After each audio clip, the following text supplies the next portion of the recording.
صحابہ فرماتے ہیں ہم نے نا عصر کی نماز پڑھی نبی پاک علیہ السلام کے ساتھ، تو پہلا موقع ہم نے دیکھا کہ نماز مکمل کر کے نا سلام پھیر کے تو محبوب تیزی سے اٹھے اور جلدی سے گھر تشریف لے گئے۔ یہ انفرادی بات تھی ہمارے لیے، ہم نے ایسے کبھی دیکھا نہیں تھا۔ اور تھوڑی ہی دیر کے بعد کریم واپس بھی تشریف لے آئے۔ ذہنوں میں سوال تھے کہ محبوب اتنی تیزی سے، اور کبھی روٹین میں ایسا ہوا نہیں، روز مرہ نہیں یہ معمول، جلدی سے سرکار تشریف لے گئے، تشریف لے بھی آئے۔ تو ذہنوں میں تجسس تھا، سوال تھا کہ ایسا کیوں ہوا؟ تو محبوب تو جانتے ہیں نا غلاموں کے ذہن کی سطح پر کیا ابھرتا ہے، وہ کیا پوچھنا چاہتے ہیں، ان کے نقوش پر کون سی چیزیں ہیں جن کو پڑھا جائے اور ان کے جواب دیے، حضور تو جانتے ہیں نا۔ تو کریم محبوب فرمانے لگے تم پوچھنا چاہتے ہو میں کہاں گیا تھا اور کیوں آیا ہوں، میری تیزی سے کہاں گیا؟ حضور فرمانے لگے میں گھر گیا تھا، کاشانہ اقدس میں گیا، کچھ سونا آیا تھا مال غنیمت کا، میں نے سارا بانٹ دیا تو ایک ٹکڑا سونے کا باقی بچ گیا تھا، نماز پڑھی تو مجھے خیال آیا وہ تو ابھی بھی میرے گھر میں پڑا۔ تو حضور فرماتے میں جلدی سے گیا ہوں، اسے بھی اللہ کے راستے میں خیرات کر کے آیا۔ یہ جلدی سے نیکی کر دی ہے کہیں یہ کام رہ نہ جائے۔ اور ایک روایت میں یوں بھی ہے کہ میں نہیں چاہتا تھا کہ میرے گھر میں پڑا رہے اور رات پوری گزر جائے، لہذا میں نے چاہا کہ اسے جلدی سے اس نیکی کو کر دیا جائے، جس کے کہاں پہنچنا ہے اس کے ہاں۔ نبی پاک علیہ الصلوۃ والسلام نے فرمایا نیکی کو کبھی حقیر نہ سمجھو، کچھ نہ ہو سکے تو مسلمان بھائی سے مسکرا کے ملاقات کر لینا، اللہ صدقے کا ثواب عطا کر دے گا۔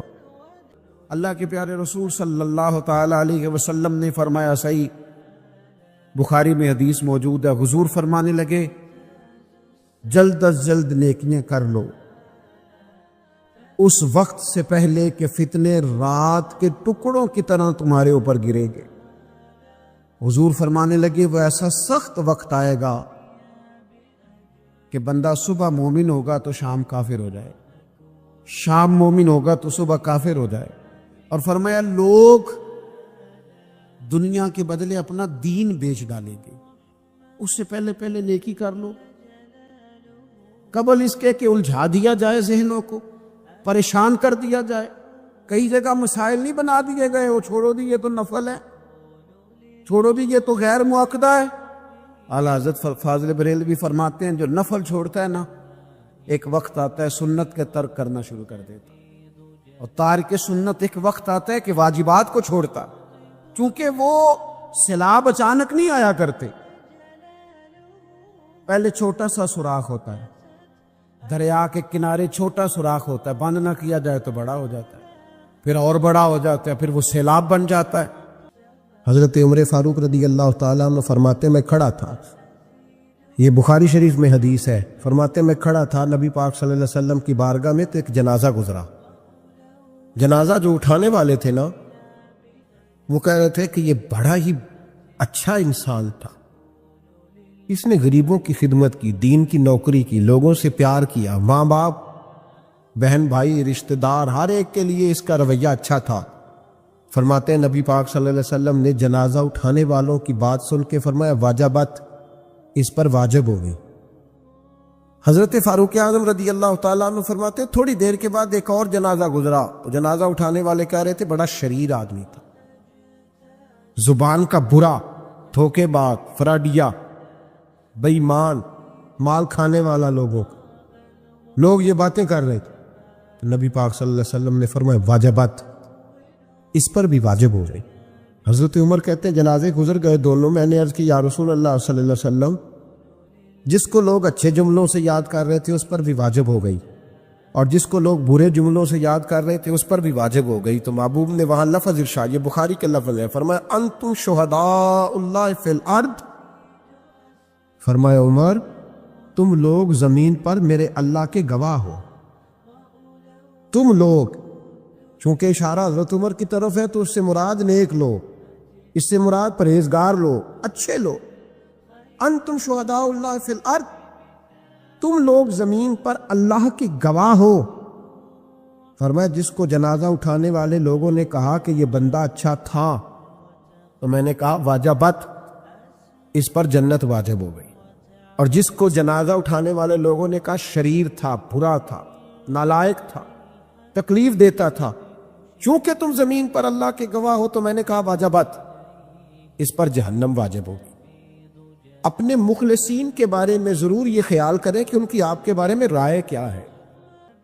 ایک درویش کہتے ہیں کہ ایک دفعہ طوفان آ گیا ہماری بستی میں، تیز طوفان، تو ایک آدمی بہت بڑے درخت کے نیچے کھڑا تھا، تو ایک شخص نے اس کو کہا بھائی طوفان بڑا سخت آنے والا ہے، پتہ نہیں کیا بنے گا، گھر چلا جا۔ اس نے کہا میرا اللہ مجھے بچا لے گا۔ ایک اور بندہ دور سے دوڑا آیا، اس نے کہا بھائی تو شاید خیال نہیں کر پا رہا، طوفان آنے والا ہے بڑا سخت، بڑا تیز طوفان آنے والا ہے۔ ہاں تیز طوفان آئے گا، گھر چلا جا، بچ جائے گا۔ اس نے کہا میرا اللہ بچائے گا۔ پھر ایک تیسرا شخص آیا جو اس سے پیار کرتا تھا، اس نے بھی یہی جملے کہا گھر لوٹ جا، طوفان تیز ہے، تو بچ جائے گا، ورنہ پتہ نہیں کیا بنے گا۔ تین لوگوں نے پیغام دیا، اس نے تیسرے کو بھی کہا میرا اللہ مجھے بچائے گا۔ اب وہ لوگ تو چلے گئے، اچانک طوفان تیز آئے، درخت کا ایک بہت بڑا حصہ ٹوٹا، موٹی لکڑی ٹوٹی، اس کے سر پہ لگی، بندہ انتقال کر گیا۔ لوگ بحث کرنے لگے کہ اس کا تو یقین ہی بڑا کامل تھا، اس نے تو 3 دفعہ کہا تھا میرا اللہ مجھے بچائے گا، پھر مر کیسے گیا؟ تو وہ درویش اٹھے، وہ کہنے لگے وہ جو 3 پیغام اسے ملے تھے نا گھر چلے جا، وہ رب کی طرف سے ملے تھے۔ وہ جو 3 مخلصین نے اسے آ کے کہا تھا نا کہ بچ جا اس گلی سے، تو وہ بھی آواز قدرت ہی تھی، وہ بھی اسے اللہ دیکھے نا، رب کریم کوئی زمین پر اتر کر سامنے کھڑے ہو کر تو کلام نہیں نہ کرتا، وہ کسی نہ کسی رنگ میں، کسی نہ کسی انداز میں اپنے بندوں کو کسی نہ کسی وسیلے سے پیغام دیتا ہے نا۔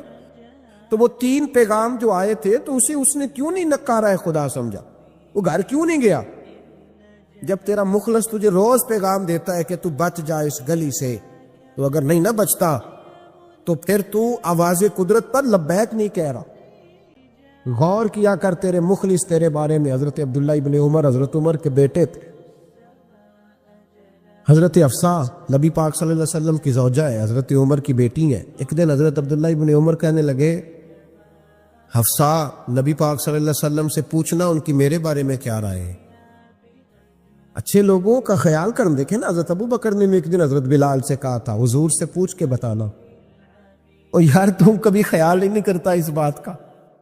فرمایا پوچھ کے بتانا ابو بکر کے بارے میں ان کی رائے کیا ہے، پوچھ کے بتانا، پتہ تو چلے، ان سے بات کرنا۔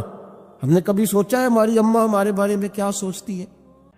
حضرت عبداللہ ابن عمر رضی اللہ تعالیٰ عنہ نے حضرت حفصہ کی ڈیوٹی لگائی، فرمایا پوچھ کے بتانا محبوب سے میرے بارے میں رائے کیا ہے۔ نبی پاک صلی اللہ تعالی علیہ وسلم شام کو گھر آئے تو وہ بہن تھی نا، انہوں نے تو کہا جب کبھی موقع ملے تو وہ بہن تھی، انہوں نے کہا موقع کی کیا بات ہے، میرے بھائی نے کام بتایا۔ اسی دن ہی محبوب پاک علیہ السلام سے پوچھنے لگی، کہنے لگی یا رسول اللہ عبداللہ ابن عمر کے بارے میں آپ کی کیا رائے ہے؟ تو میرے محبوب علیہ السلام نے فرمایا عبداللہ لڑکا تو بڑا اچھا ہے تو رجل صالح، نیک ہے، لیکن میں نے سنا ہے کہ عشاء پڑھ کے سوتا ہے اور فجر کی نماز تک سویا ہی رہتا ہے، وہ 2 نفل بھی تہجد کے نہیں پڑھتا۔ فرمایا یہ اس کی کمزوری مجھے پسند نہیں، یہ اس کا انداز مجھے بھلا نہیں لگتا، یہ خامی ہے اس کی کہ عشاء کے بعد غافلوں کی طرح بستر پہ لیٹتا ہے اور پھر فجر تک لیٹا ہی رہتا ہے۔ اس کو چاہیے کچھ وقت اٹھ کے رب کی عبادت بھی کرے۔ حضرت حفصہ کہتی ہے میں نے کہا کہ بھائی محبوب کہتے ہیں بندہ تو بڑا اچھا ہے، پر فجر تک غافلوں کی طرح سویا رہتا ہے، رات پوے تے بے دردانو نیند پیاری آوے، درد مندانو یاد سجن دی، ستے امیان جگاوے، اور ساون کی کالی راتوں میں جب بوندا باندی ہوتی ہے وہ راتوں کو اٹھ اٹھ روتے ہیں جب خلقت ساری سوتی۔ فرمایا وہ سویا رہتا ہے۔ تو حضرت عبداللہ ابن عمر کہنے لگے بہن تو گواہ ہو جا، آج کے بعد تیرے بھائی کی تہجد کبھی قضا نہیں ہوگی۔ میں وقت پہ پڑھا کروں گا، اس لیے کہ مجھے تو سرخ روح ہونا ہے آقا کی نگاہوں میں۔ زمانے کیا ہے کیا ناصر، بھلا جانے برا جانے کہ موج ہے دنیا کیا کہتی ہے۔ مجھے تو حضور کی نظر میں اپنے آپ کو صحیح ثابت کرنا ہے۔